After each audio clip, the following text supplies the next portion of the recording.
Es nuestra quinta predicación de las miniseries sobre la ley y el evangelio. Y la titulamos La obligatoriedad de la moral bíblica. La obligatoriedad de la moral bíblica. Estaremos leyendo Romanos 3:19. Les invito a colocarse en pie. Lo leemos a una voz en la SBT.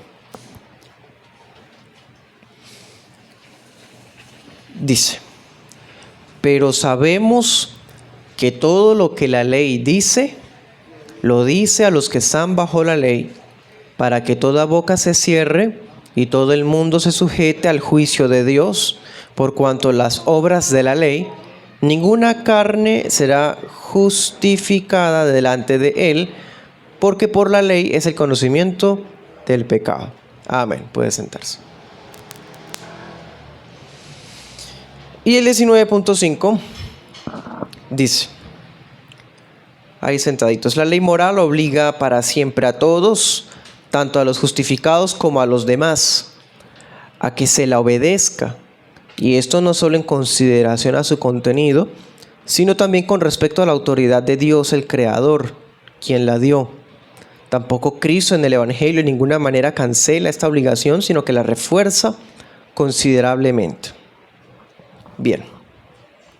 La lectura de este párrafo nos deja ver, nos deja asomarnos hacia nuestros antepasados que confesaban sobre esto que vamos a hablar esta noche. Para el momento ya hemos hecho 4 enseñanzas en donde hemos visto qué significa la ley, en dónde fue ella colocada, y vimos también que es legítimo hacer una triple división de la ley: un aspecto moral, un aspecto ceremonial y un aspecto civil. Vimos la importancia y la utilidad de cada una de esas divisiones. Hoy, ya habiendo visto la triple división, vamos a hacer especial énfasis de aquí en adelante en el aspecto moral. O sea, vamos a insistir en que el aspecto moral de la ley de Dios, o la ley moral, tiene una obligatoriedad que es completa y que es perpetua. ¿Sí? Si se acuerdan, en todas las divisiones de la ley hay aspectos que todavía están vigentes, pero solamente aquellos con relación a la moral, a la ética, ¿sí? En sus aplicaciones hacia Cristo Jesús. Pero si el aspecto moral o los detalles morales, los principios morales que están en la ceremonial y en la civil están vigentes, con cuánta mayor razón entonces la ley moral, que es enteramente moral, está vigente. Por eso vamos a concentrarnos en ese aspecto principal. Recordemos que el aspecto principal de la ley moral se encuentra ¿en dónde? En los 10 mandamientos, ¿sí? El decálogo es, en resumidas cuentas, la ley moral, que luego fue desarrollada en varios otros mandamientos, tanto de la civil como de la ceremonial, pero partiendo del decálogo. Bien, estaremos viendo esta enseñanza en 2 partes. Primera parte veremos este especial énfasis en la ley moral en las palabras de Cristo. Y en la segunda parte la veremos en las palabras de los apóstoles. Bien, primer punto, en palabras de Cristo. Todos los seres humanos en cualquier época, en cualquier lugar, están vinculados a obedecer siempre la ley de Dios. Para ese momento ya está demostrado bíblicamente que la ley de Dios se encuentra en el corazón de todos los seres humanos, aun cuando nunca jamás en sus vidas lleguen a tener la Biblia enfrente. Aún aquellos que nunca les va a llegar el Evangelio, aún en ellos está en la ley escrita en sus corazones. De hecho, fue el texto que leímos ahorita. El apóstol Pablo enseñó que toda boca se cierra. Es decir, todo el mundo debe estar callado, sumiso ante el trono de Dios, porque Él sujetó bajo su juicio a toda la humanidad. ¿Sí? Y otra cosa, a través de esa ley de Dios, no solamente toda la humanidad está bajo juicio, sino que también toda la humanidad tiene el conocimiento del pecado. Y aunque decíamos en su momento, un indígena de una tribu perdida en Brasil, una tribu perdida por allá en India, nunca vaya a conocer el Evangelio, de todas formas a él también lo obliga la ley de Dios. ¿Por qué? ¿Se acuerdan un pasaje que leímos en Romanos, que ahorita lo estaremos mirando, que decía que ellos hacen lo que por naturaleza es de la ley, porque tiene la ley ¿dónde? Escrita en el corazón. Ahorita lo veremos textualmente en Romanos. Claro, el indio de Brasil o de allá de la India sabe que matar es malo, sabe que robar es malo. Hay algo en su interior que le muestra el pecado. Su conciencia lo acusa, su conciencia lo testifica. ¿Sí? Entonces, que eso quede establecido, hermano, porque han habido movimientos así artificiales desde el siglo XVI, más o menos, que hay personas que han llegado a decir, es que la ley le aplica a los que no están en Cristo. A los que estamos en Cristo no, porque ya no estamos bajo la ley.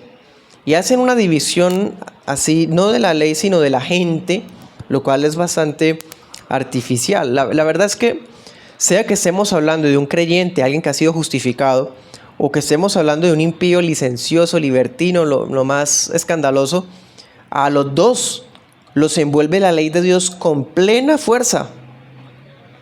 Claro, el Hijo de Dios va a ser juzgado en el tribunal de Cristo, y el impío va a ser juzgado ante el trono blanco. Ambos van a ser juzgados a la luz del mismo trono y bajo el mismo estándar.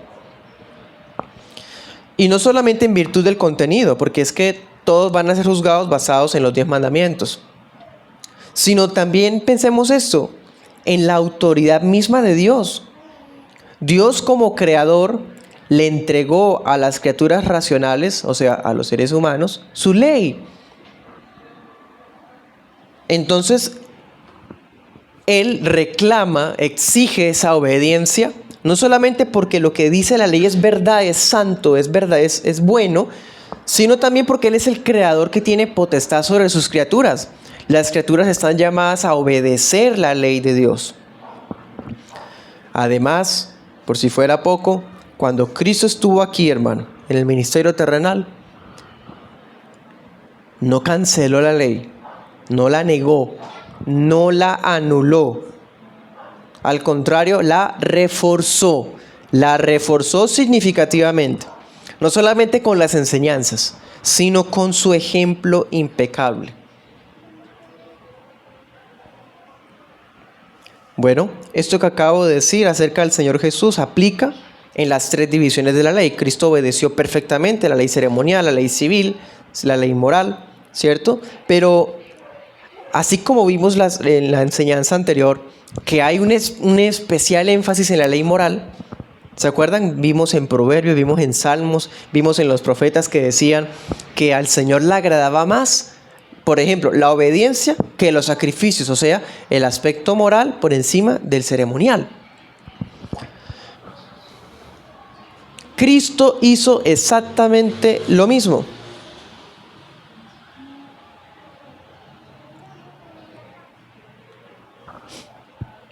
Le hizo un énfasis al aspecto moral. Miremoslo, Mateo 5:18.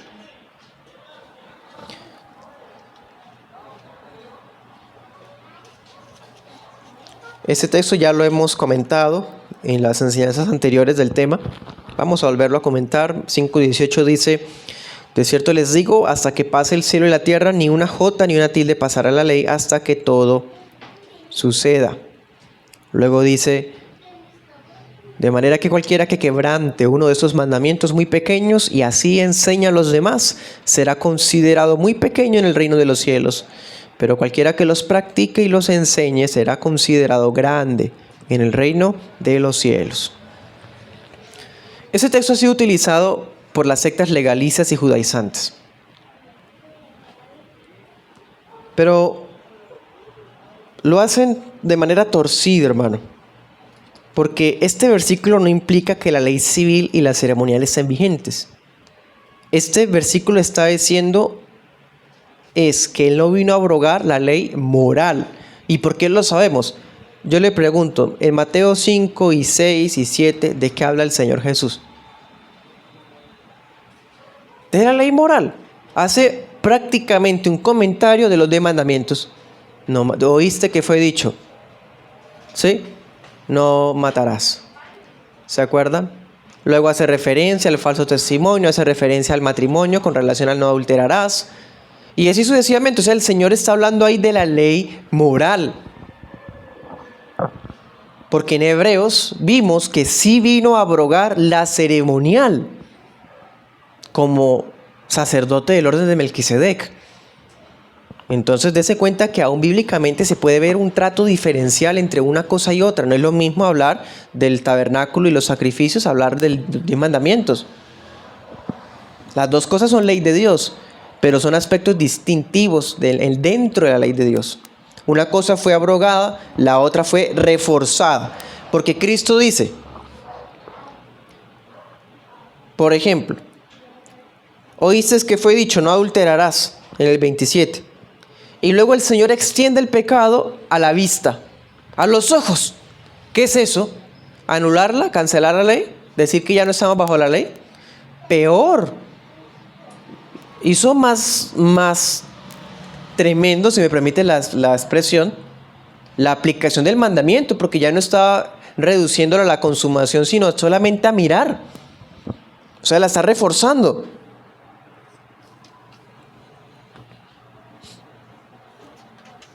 En el verso 21, cuando habla de no matarás, alguien puede decir, no, pues yo no asesinaba a nadie, como nos dicen las personas cuando evangelizamos. ¿Y nosotros qué le mostramos? Lo que sigue. Luego el Señor dice, cualquiera que se enoje sin razón será culpable. O sea, le está diciendo asesino a alguien que se enojó contra otro. Eso es anular la ley, decirle que ya no estamos bajo la ley, sino bajo la gracia, ¿sí? No, la está reforzando. O sea, la ley moral, el aspecto moral de la ley de Dios fue más fortalecido por Cristo en su enseñanza, en su forma de vivir. Sí, entonces en el Sermón del Monte el Señor muestra que no vino a abrogar la ley moral, sino a cumplirla. Y por eso dice, cualquiera que llame muy pequeño estos mandamientos, no, es que el cuarto mandamiento, acuérdate del día sábado, eso ya no está vigente. Cualquiera que le diga pequeño a uno de estos, será llamado pequeño. No, es que es más importante no hacer imágenes que no tomar en vano el nombre. Porque el uno está en el segundo puesto y el otro está como en el tercer puesto. No, es que es más tremendo el asesino que el que dijo falso testimonio. Es que eso fue un chismecito. El asesino asesinó a alguien, imagínese. Pero no, el chismoso fue un comentario. Cualquiera que llame uno de estos mandamientos pequeño, así será llamado pequeño. Los 10 son igualmente importantes. Ya sea no adulterarás, no dirás falso testimonio, no matarás. Todos fueron tratados con igual dignidad, con igual universalidad por Cristo. Otro caso, en Mateo 19, 16.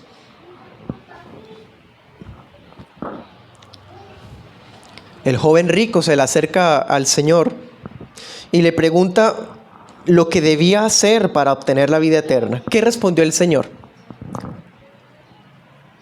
Si tú crees en mí, ya no vas a estar bajo la ley, sino bajo la gracia. Hermano, estoy usando esa frase, aunque es bíblica, la estoy usando como la usa el evangélico popular, el neoevangélico, porque la usan fuera de contexto. ¿Qué le dijo el Señor? Mateo 19, 16 al 22. Guarda los mandamientos. Y luego, ¿qué le dijo? Le dijo que fuera a hacer sacrificios o que fuera a donde el juez para que le diera una sentencia o algo así, la bendición sacerdotal. No, nuevamente la ley moral. Habla de la ley moral. Mencionó varios principios morales del decálogo. Otra vez. Eso es un trato distintivo, lo mismo que hicieron los profetas en el Antiguo Testamento. Así que quede claro en las palabras de Cristo que Él confirmó la perpetuidad de la ley. Todos los hijos de Dios, e inclusive la gente del mundo, están cobijados por la ley moral. Mire también Mateo 22, 37, como un tercer pasaje de los muchos que podríamos mirar. Una vez alguien se le acercó para tentarlo y decirle qué es lo más importante de la ley. Él de pronto pensó que iba a hablar del templo, que iba a hablar de una ofrenda o que iba a hablar de quién sabe. Pero no, Cristo sintetizó, resumió el aspecto moral, no lo anuló, lo sintetizó en dos máximas morales. ¿Cuáles son? Cuando uno le pregunta a alguien de afuera, ¿cuáles son los 10 mandamientos? ¿Cuál es el primero? ¿Qué es lo que usualmente dice la gente? Amarás al Señor. Y aún hay cristianos que uno les pregunta y dicen eso. Amarás al Señor tu Dios con todo tu corazón. No, ese no es el primer mandamiento. El primer mandamiento es: no tendrás dioses ajenos delante de mí. El principal mandamiento, en términos de síntesis, de resumen, sí es: amarás al Señor tu Dios. Pero en resumen, eso es otra cosa. Amarás al Señor tu Dios con todo tu corazón y con toda tu alma y con toda tu mente.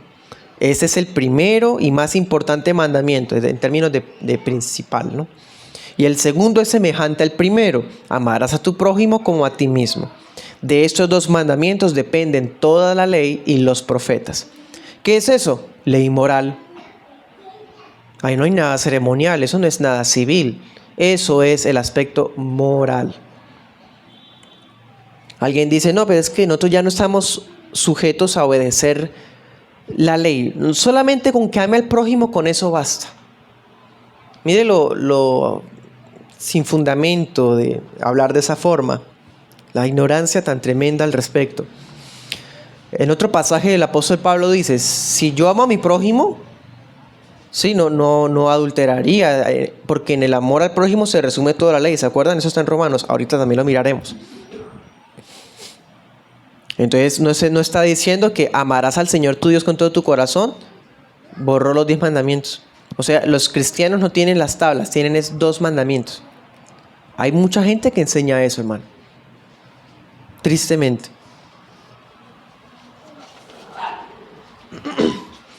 Entonces vimos en ese primer punto, en las palabras de Cristo, un trato diferencial, especial hacia el aspecto moral por encima del aspecto civil y ceremonial. Por lo tanto, el aspecto moral de la ley de Dios está vigente y todos serán juzgados a la luz de esa ley, resumida en los 10 mandamientos o en las máximas que Cristo dijo: amarás al Señor tu Dios y amarás a tu prójimo. ¿Sí? Eso también lo vimos en una de las primeras enseñanzas, que amarás al Señor tu Dios podría ser el resumen de la primera tabla. No tendrás dioses ajenos, no te harás imágenes, no tomarás en vano el nombre santo y acuérdate del día del Señor. ¿Cómo se resume eso? Amarás al Señor tu Dios con todo tu corazón. Y la segunda tabla: honra a tu padre y a tu madre, no adulterarás, no matarás, no hurtarás, ¿sí? No hablarás falso testimonio contra tu prójimo y no codiciarás. Resume la segunda tabla, que es: amarás a tu prójimo. Vamos al segundo punto. En palabras de los apóstoles.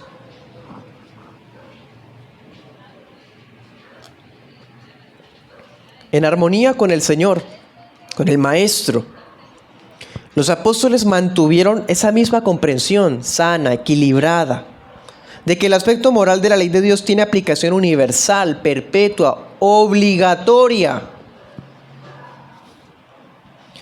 Vayamos a Romanos 13, Romanos 13, uno de los textos que hice referencia ahorita. Romanos 13, 8.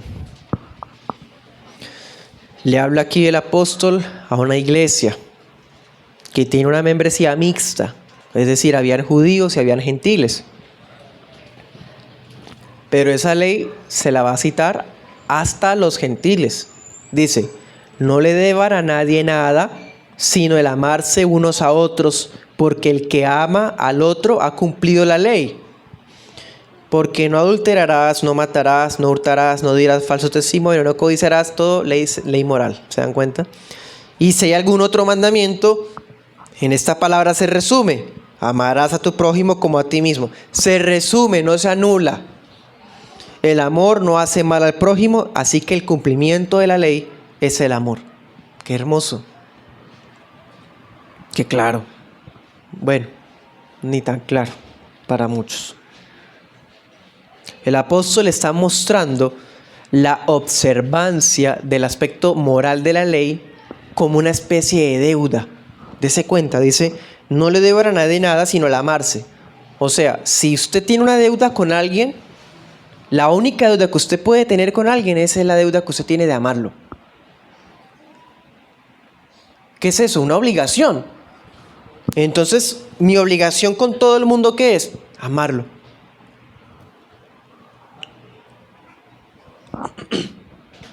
Eso es una deuda vigente, o sea, no adulterarás, no matarás, no hurtarás. Y luego dice, y algún otro mandamiento. O sea, él no está diciendo, de los 10 mandamientos, iglesia, ojo, solamente estos están vigentes. No, él los menciona como ejemplo.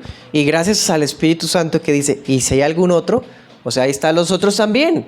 ¿De dónde? Del decálogo. Quiere decir que los preceptos de los 10 mandamientos siguen siendo demandantes. Se demanda a nosotros un cumplimiento genuino de ellos, haciendo especial énfasis en el amor. Gálatas 5:6. Gálatas 5:6 dice, en Cristo Jesús ni la circuncisión vale algo, ni la incircuncisión, sino la fe que obra por el amor.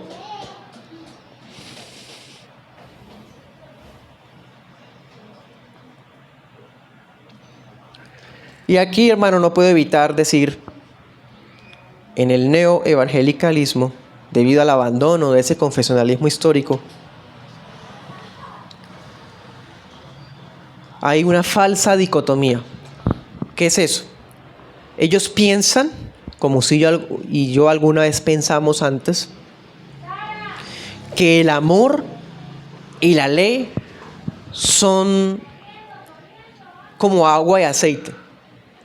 Como que uno no puede estar en la gracia, en el amor y estar en la ley a la vez. O sea, son como que se contradicen.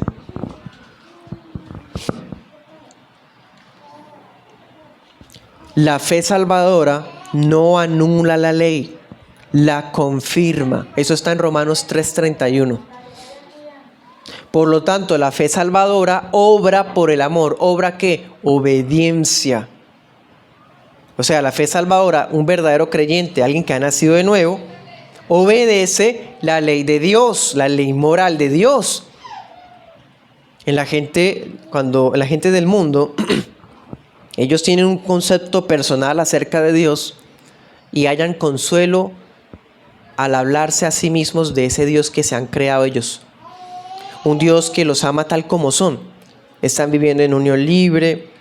Han tenido tantas y tantas parejas como la mujer samaritana, llevan una vida de idolatría, nunca leen las escrituras, la consideran como perder tiempo, como locura, consideran locos a los que oran y siguen hablando de Dios.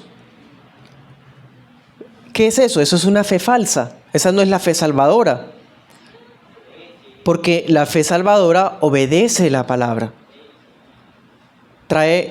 La fe salvadora, mejor dicho, es señal de una regeneración en la vida. Romanos 6:14.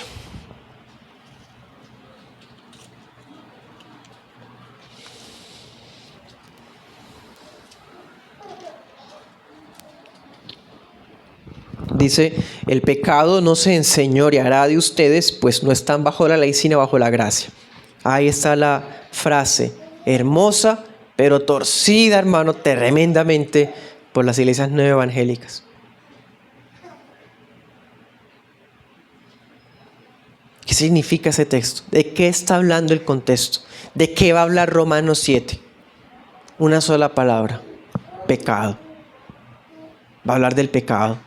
Entonces, cuando dice que no estamos bajo la ley, está haciendo referencia al efecto mortal que trae la ley contra el pecado. Es decir, nosotros, los hijos de Dios, no estamos más bajo la condenación de la ley. ¿Por qué? Porque ya no estamos dominados por el pecado. Por eso no estamos bajo la ley. en ese sentido, en el sentido de su efecto mortífero, sino que estamos bajo la gracia. ¿Gracia por qué? Porque fuimos rescatados del pecado en Cristo. De eso trata Romanos 6 y 7, de la lucha del creyente contra el pecado.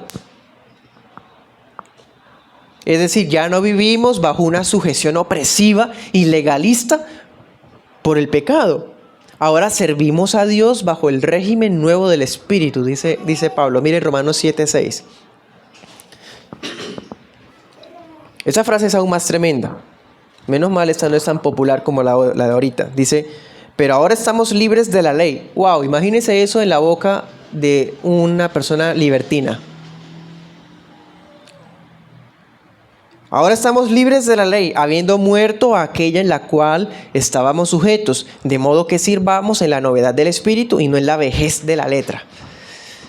Ay, Pablo, diría Pedro, los indoctos la tuercen, porque hay muchas cosas difíciles de entender, dijo el apóstol Pedro hablando de todas estas cosas. Pero reiteremos, ¿de qué está hablando acá Pablo? De la lucha del creyente contra el pecado. Entonces cuando dice que estamos libres de la ley, por eso dice, habiendo muerto. ¿Por qué estoy libre de la ley? No porque ya no me aplique, estoy libre porque morí. La paga del pecado es muerte. ¿El pecado qué es? Transgresión de la ley. Entonces el pago que había contra mí ya fue pagado, ya he muerto, estoy en nueva vida en Cristo. Por eso habla de nueva vida, novedad de vida.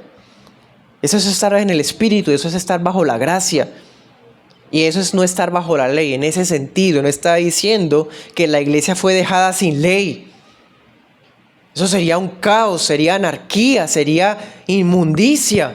Que la iglesia se hubiese quedado sin ley, hermano. Es más, los judíos acusaban a los cristianos de eso. De que eran, mejor dicho, inmorales. Dejaban a los judíos que se convertían a cristianismo, los dejaban sin ley. Entonces Pablo dijo en 1 Corintios 9, 21, anótelo, dice que estoy bajo la ley de Cristo. Es decir, el cristiano también está bajo la ley. Hay una ley que se llama la ley de Cristo. Anote este otro, Santiago 2, del 8 al 12. Ahí Santiago le llama la ley de la libertad. En otras palabras, debo obedecer los mandamientos del Señor en el aspecto moral de la ley, siendo creyente. A esa obediencia se le llama libertad. Y lo cantábamos ahorita en el Salmo 119, andaré en libertad porque busqué tus mandamientos. ¿Y qué dice el mundo? Libertad es vivir sin mandamientos.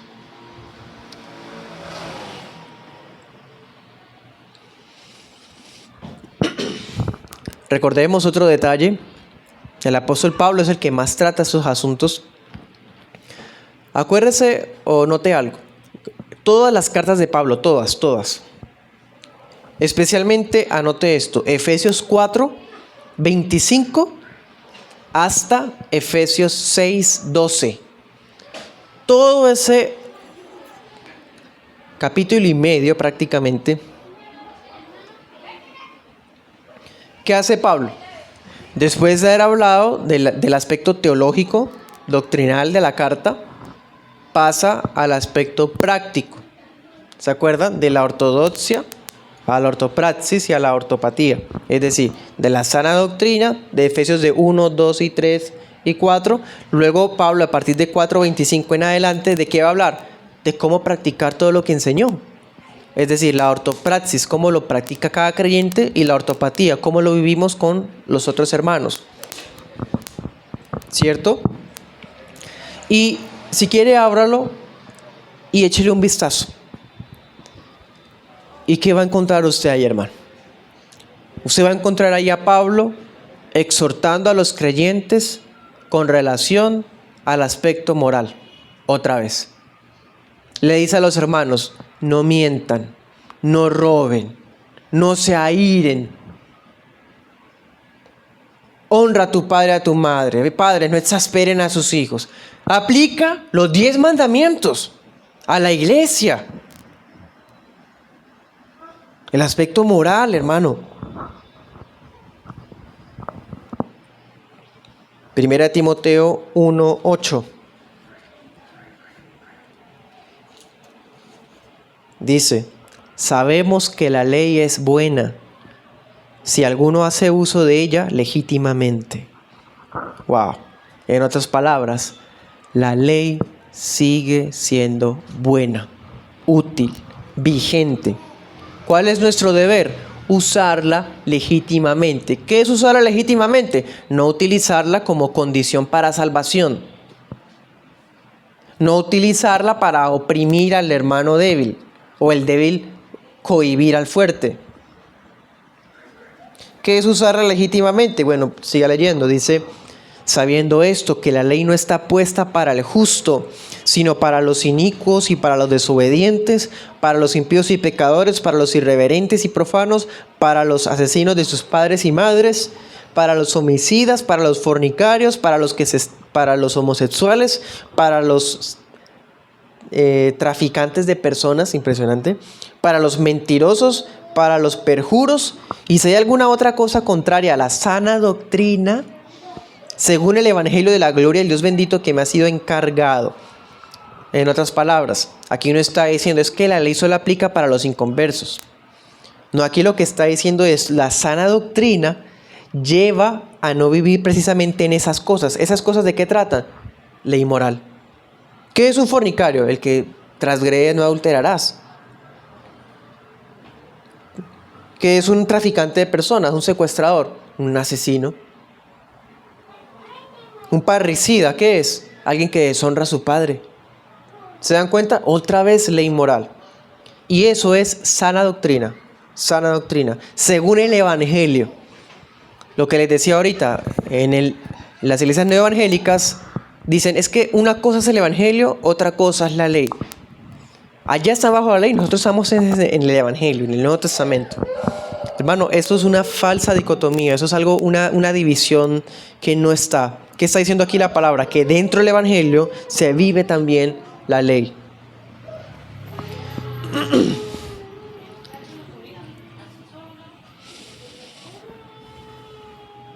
Es decir, la ley se usa legítimamente cuando la supeditamos o la sujetamos a la gracia del evangelio.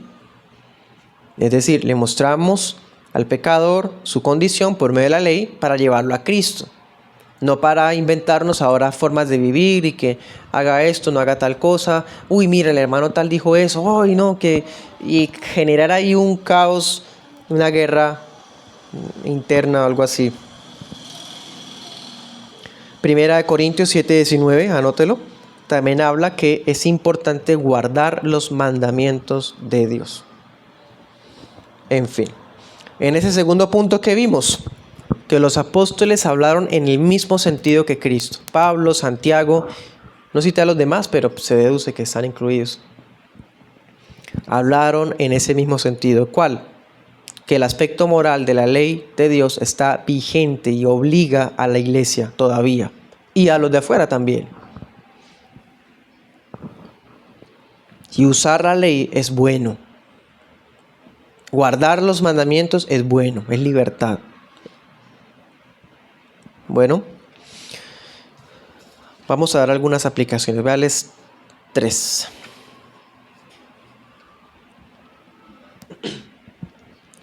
Primera aplicación. Basta ver cómo las sectas y las congregaciones no evangélicas tratan la ley para que reconozcamos tan importante que es este tema. ¿Por qué surge la secta adventista? ¿Por qué surgen las sectas judaizantes? ¿Por qué aparece el dispensacionalismo? ¿Por qué aparece esa tendencia que les he estado diciendo todo el tiempo? Es que no estamos bajo la ley sino bajo la gracia. Porque no se ha estudiado debidamente ese tema. Un tema que ha sido tratado por la historia de la iglesia y que está en las confesiones de fe.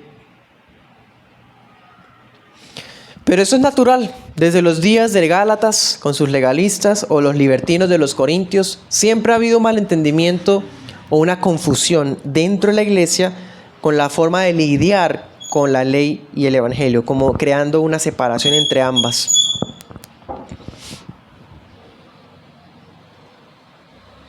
Y es muy irónico. Vea Romanos 2:14, lo que les decía ahorita. Romanos 2:14. Dice, cuando los gentiles que no tienen ley hacen por naturaleza lo que es de la ley, estos, aunque no tengan ley, son ley para sí mismos. Lo que les decía, ¿sí? Los cuales muestran la obra de la ley escrita en sus corazones, dando testimonio juntamente sus conciencias y acusándolos o excusándolos sus pensamientos unos a otros en el día en que juzgará Dios los secretos de los hombres por Jesucristo conforme a mi evangelio. ¿Qué dice el evangelio? Que Dios va a juzgar por medio de Cristo a todas las naciones, a los de afuera y a los de adentro, con base en su ley. Pero a ellos nunca se les predicó. Tiene la ley escrita en el corazón. Es que estamos bajo la ley, no bajo la ley, sino bajo la gracia. El evangelio enseña, la sana doctrina enseña que seremos juzgados a la luz de la ley moral de Dios, de todas formas. Es muy irónico ver tantos creyentes tratando de probar que la ley de Dios no los cobija, mientras los incrédulos hacen por naturaleza lo que es de la ley. ¿No les parece irónico? Hay creyentes que se esfuerzan y sudan y gritan diciendo, ya no estamos bajo la ley, mientras que la gente que nunca va a tener la ley en sus manos hacen lo que es de la ley. ¿No le parece eso contradictorio? ¿No es un ejemplo claro de hasta dónde ha caído la iglesia evangélica moderna?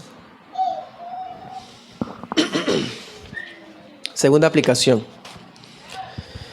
Otro problema que ha habido en las iglesias modernas. Todos nosotros, o yo por lo menos, tuve ese problema alguna vez. Escuché alguna vez esto, quizás alguna vez lo dije así. ¿Tú has escuchado ese pretexto de algunos de decir, es que hay que obedecer la ley, pero es que usted no la obedece porque es la ley, usted la obedece porque usted ama al Señor, porque usted está agradecido? Hermano, suena tan lindo, pero esa es la falsa dicotomía. O sea, ¿acaso el amor y la obediencia están separados? O sea, ser agradecido con el Señor no es lo mismo que amarlo o que obedecerlo. ¿Se dan cuenta? Es separar cosas como si fueran contradictorias entre sí. Hay gente que dice, no, es que yo no me imponga eso. O sea, yo lo hago es con amor. Lo importante es que uno haga las cosas con amor. ¿Cómo va usted a decir que es amor o que está practicando amor si no lo está haciendo a la luz de la palabra de Dios, que es la ley? ¿Cómo puedo amar sin ley? El amor no hace cosa indebida. El amor no busca lo suyo, no es injusto, porque el amor se basa en la palabra. Hay creyentes que dicen que no necesitan obediencia porque ellos ya sirven con amor. Tremendo. Tan lindo que suena, pero desastroso. Cito a Waldron, abro comillas. La próxima vez que venga Satanás y te diga, lo estás haciendo solo porque es tu obligación, respóndele, así es, y amo a Dios y a mi prójimo lo suficiente como para hacer lo que sé que debo hacer, aunque a veces no tenga el deseo de hacerlo. Cierro comillas. Es que no lo siento, o sea, es que hacer las cosas sin pasión, eso es hedonismo. O sea, vivir basado en el sentimentalismo, en el placer, en la emoción. Hay que obedecer aunque lo hagamos en pro de un deber. El hecho de que cumplamos el deber es amor en sí mismo. Si le pregunta, por ejemplo, a un hermano de la iglesia, a un varón, ¿usted haría su vida por su esposa? Usted diría, sí, pero ¿por qué? ¿Por qué lo haría? Nuestra respuesta, ¿cuál debería ser? Porque es mi deber. ¿Qué diría el que está entrevistando? Que sea un evangélico moderno. Uy, no diga eso, o sea que usted no la ama. Estamos llamados a dar la vida por nuestra esposa porque es nuestro deber. Y cuando cumplamos ese deber, ¿qué será? La prueba de que la amamos. ¿Se dan cuenta? No hay una dicotomía, no hay una separación. La ley y el amor están unidos. Tercera aplicación.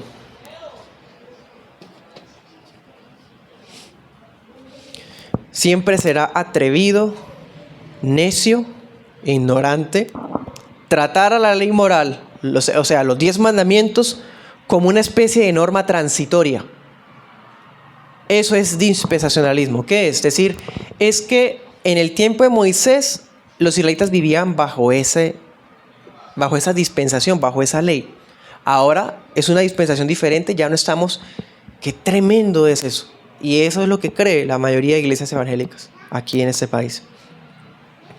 ¿Eso a qué conllevaría? Algo que se llama antinomianismo. Antinomianismo es decir, no estamos bajo la ley, sino bajo la gracia. Por lo tanto, ¿por qué me va a citar Levítico para tal cosa si ya no estoy bajo la ley? Hermano, mire lo tremendo del asunto, lo que ha conllevado. ¿Usted sabe que existen teólogos homosexuales hoy día? Y que ellos dicen que no se les puede juzgar basado en Levítico porque eso no está vigente. ¿Sabe de dónde vienen esas ideas? ¿De quiénes son hijos esa idea? De esa separación. Aquellos que hicieron esa separación, ese antinomianismo. Somos la iglesia, no estamos con la ley fue otro tiempo. Bueno, eso engendró todo lo que vemos hoy día. Deja la iglesia sin ley, hermano, y verá todo lo que va a pasar. O no, ya lo estamos viendo. Toda gracia que se ofrezca como si estuviera divorciada de la ley, como si estuviera contrapuesta a la ley, tiene que ser rechazada.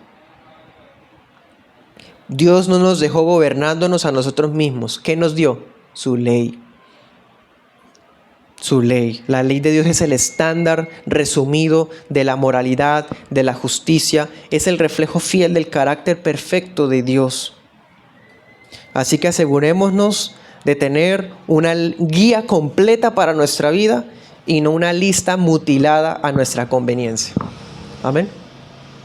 Sabiendo que en Cristo Jesús no tenemos la salvación por la ley, sino por lo que Él logró a favor de nosotros, liberándonos de la maldición de la ley, pero dándonos libertad para vivirla como antes nunca pudimos. Oremos.